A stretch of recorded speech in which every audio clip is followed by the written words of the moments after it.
સભા ચૂંટણીના ત્રીજા તબક્કાનું મતદાન 11 રાજ્યો અને કેન્દ્રશાસિત પ્રદેશોની 93 સીટો પર થઈ રહ્યું છે। આ તબક્કામાં ગુજરાતની 25 સીટો પર વોટિંગ થઈ રહ્યું છે, જ્યારે કે કર્ણાટકની 14, મહારાષ્ટ્રની 11 અને યુપીની 10 સીટો પર મતદાન ચાલી રહ્યું છે। ગુજરાતમાં બપોરના 3 વાગ્યા સુધીમાં 47.3% જેટલું મતદાન થયું અને જેમાં સૌથી વધારે બનાસકાંઠામાં 55.74% મતદાન થયું, જ્યારે સૌથી ઓછું મતદાન અમરેલીમાં 37.82% મતદાન થયું છે।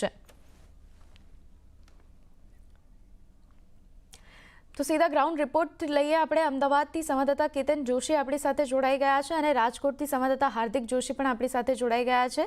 સ્વાગત આપ બંનેનું CNBC બજાર ઉપર। અને કેતનભાઈ, આપની પાસે સૌથી પહેલા કે અમદાવાદમાં કયા પ્રકારનો જુસ્સો જોવા મળી રહ્યો છે, અત્યાર સુધીમાં કેટલા ટકા વોટિંગ થયું છે અને કેવો માહોલ અત્યારે દેખાઈ રહ્યો છે અમદાવાદમાં?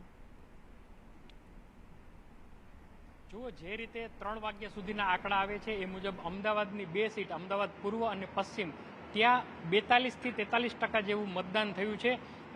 જોકે વલસાડમાં સૌથી વધારે 58% વોટ અને સૌથી ઓછા આપે જણાવ્યું એમ અમરેલીમાં વોટ થયા છે। પરંતુ અમદાવાદીઓ ખાસ કરીને જે ઇલાઇટ ક્લાસ છે, જે ક્રીમ ઓફ ધ અમદાવાદ છે, અમે આજ સવારે ગૌતમભાઈ અદાણી અને અન્ય ઉદ્યોગપતિઓને જ્યારે ત્યાં વોટિંગ કરતા જોયા તો જે એજ્યુકેટેડ વર્ગ છે એમાં ખાસું પ્રમાણ જોવા મળ્યું। અને અત્યારે અમે ચીમનભાઈ પટેલ ઇન્સ્ટિટ્યૂટમાં હાજર છીએ અને હું કેમેરામેનને કહીશ કે તેઓ થોડા દ્રશ્યો બતાડે। અને અહીંયા અમુક ઉત્સાહી મતદારો પણ અહીંયા છે અને પાછળ છે એ મતદાન ચાલી રહ્યું છે। અચ્છા, તમે કયા મુદ્દાઓને ધ્યાનમાં રાખીને વોટ કર્યો છે? અમે બધા મુદ્દાનો ધ્યાનમાં રાખીને વોટ કર્યો છે, જેથી કરીને સફાઈ છે, આયુષ્યમાન કાર્ડ છે, એ બધા એક જાતના સારા મુદ્દાઓ હતા મોદી સાહેબના, અને વ્યવસ્થિત કામ કરે જ છે મોદી સાહેબ। તમે? એટલે જનરલ છે, દેશનો વિકાસ બહુ સારો થઈ રહ્યો છે। પક્ષ તો ઠીક છે, કોઈ બી હોય, પણ કામ સારું થઈ રહ્યું છે।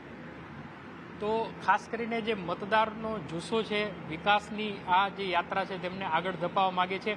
અને એક અનુમાન મુજબ જો આ જ પ્રકારનો ટ્રેન્ડ રહ્યો, હવે 2 કલાકથી પણ ઓછો સમય છે, પરંતુ આ 2 કલાકમાં 15 થી 20% જેવું વધારે, 20%થી પણ કદાચ વધારે વોટિંગ થાય તો 65 થી 70% જેવું વોટિંગ થયું કહેવાય। જે અન્ય રાજ્યોની સરખામણીમાં ગુજરાત છે એને ખૂબ જ સારો પદાર્થપાઠ અન્ય મતદાતાઓને આપશે કે જ્યાં હજુ 4 તબક્કા બાકી છે। તો આપણે ચોક્કસપણે કહી શકીએ કે સાંજે 6 વાગ્યા પછી જે ફાઇનલ આંકડા મોડી રાત સુધીમાં આવશે તો આ આંકડો 65 થી 70% સુધી પહોંચી જશે।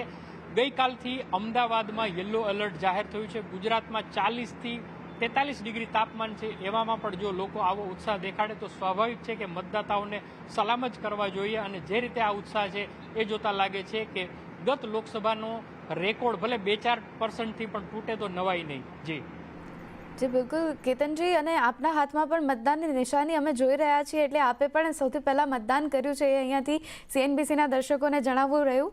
અને બીજો સવાલ તમને એ પણ પૂછવાનો રહ્યો કેતનભાઈ કે ઘણા એવા વિસ્તારોમાંથી એવા પણ સમાચાર આવી રહ્યા હતા કે ક્યાંક મુઠભેડના દ્રશ્યો સર્જાયા અથવા તો પોલીસ સાથે બોલાચાલીના દ્રશ્યો સર્જાયા મતદારો સાથે। એવા કોઈ દ્રશ્યો કે એવા કોઈ કિસ્સા અમદાવાદમાંથી કે ઉત્તર ગુજરાતમાંથી આવી રહ્યા છે?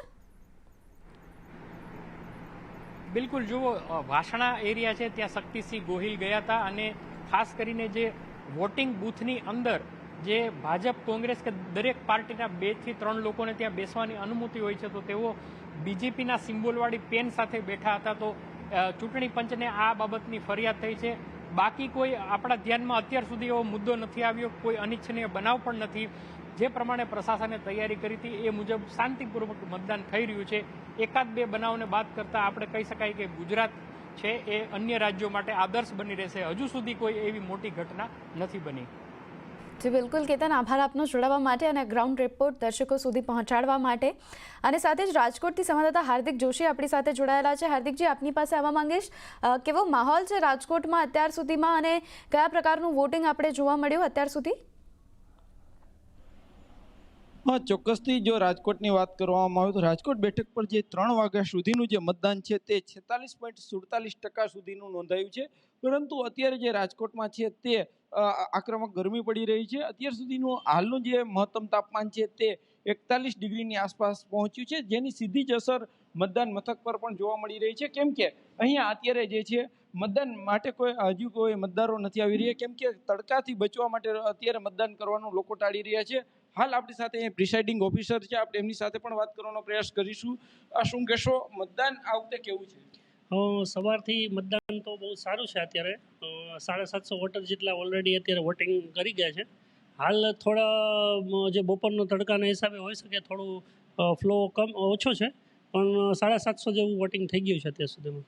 ચોક્કસથી ખાસ કરીને વાત કરવામાં આવે તો મતદારોને આકર્ષવા માટે ખાસ અહીંયા હેરિટેજ થીમ ઊભી કરાઈ છે.